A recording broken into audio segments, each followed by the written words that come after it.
Hi everyone, my name is Kristen and welcome to my after show. I just finished watching the third episode of My Golden Blood and it was fantastic. I absolutely loved every minute of it.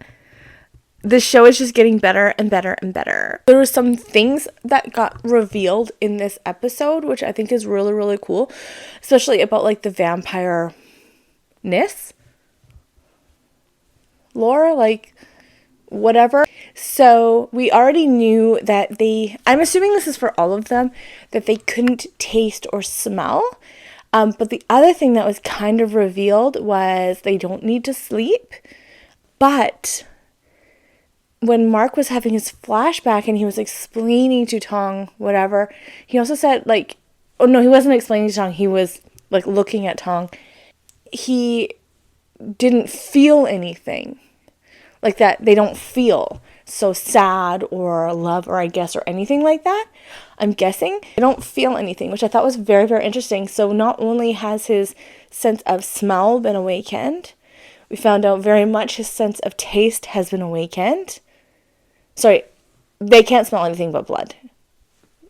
Make sure I get that. But yeah, so his sense of smell has been awakened, his sense of taste has been awakened, but also his sense of heart, his feelings have been awakened. That is huge because you see this moment where he's realizing he's feeling these feelings and he recognizes the loneliness that they've both experienced and that they're experiencing in that feeling. I love that. I'm absolutely loving that part of the vampire-ness that we have. I love it. And I love how, as things go along and as things progress, we're going to be seeing how those changes are going to affect and change Mark. And again, I'm assuming, the assumption is it's because he had a taste of the blood.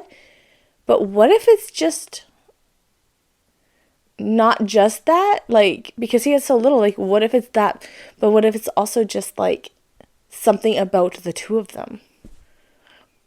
I don't know. I'm sure we'll find out. I highly doubt it. I'm sure it's just the blood, but one can pretend.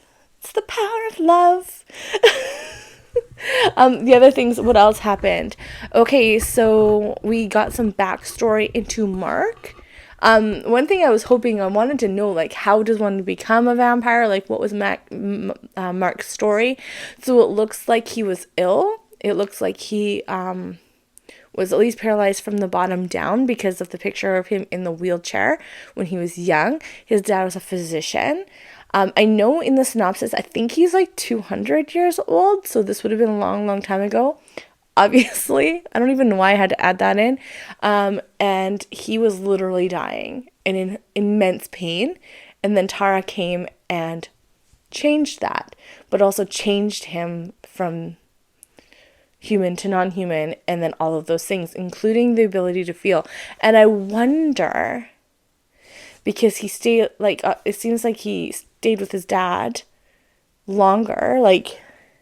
I wonder how that would have been. I wonder if the reason the dad felt, I think he said I'm sorry or something like that at the end, is that seeing his son not feeling, you could tell there wasn't even a feeling when his dad died in front of him. There was nothing. So that was very interesting.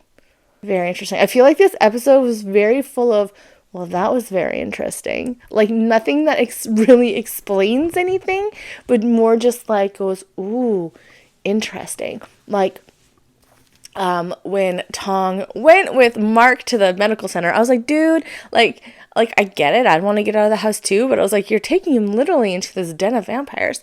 But when they went to see Tara, I thought that was really interesting how she held his hand and saw in her vision or whatever what he did to the portrait. That was funny. That whole scene was funny. It was interesting because it shows her visions. It makes you wonder what else she's seen, what it is about him, and that prophecy. I love how there was that prophecy that she filled in, something about when the moon is low and the golden blood arrives, there will be peace.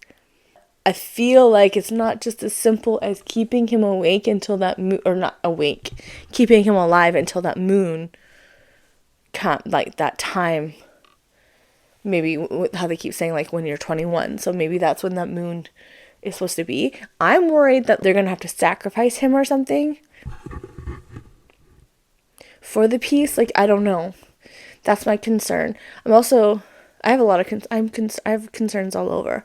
I have a lot of concerns. I'm concerned about Tonka. I have a feeling that he's going to get roped into this and something bad's going to happen to him, and he's going to get like kidnapped and held as like ransom or something in exchange for Tong.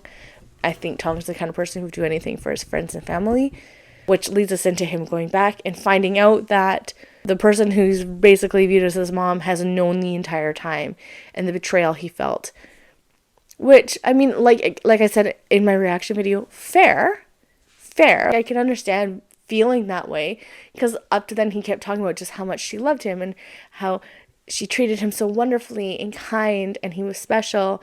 And to find out that the reason she felt that way was not just because she loved him, but he feels like it was because she was paid to, which, again, I don't think is true. I don't think that's true at all. I think if she's the kind of person who houses children, she's probably got a good heart. I was worried she was a vampire. To be honest, I was like, if she turns into a vampire, that's not gonna be cool. I think that's about it. Like, other than my concern about him being like sacrificed, I don't have any theories. Oh my god. Okay. Totally forgot about Tom dreaming about the kiss. I knew it was a dream, because I was like, nah, that's not gonna happen. It's too soon. But I like that part.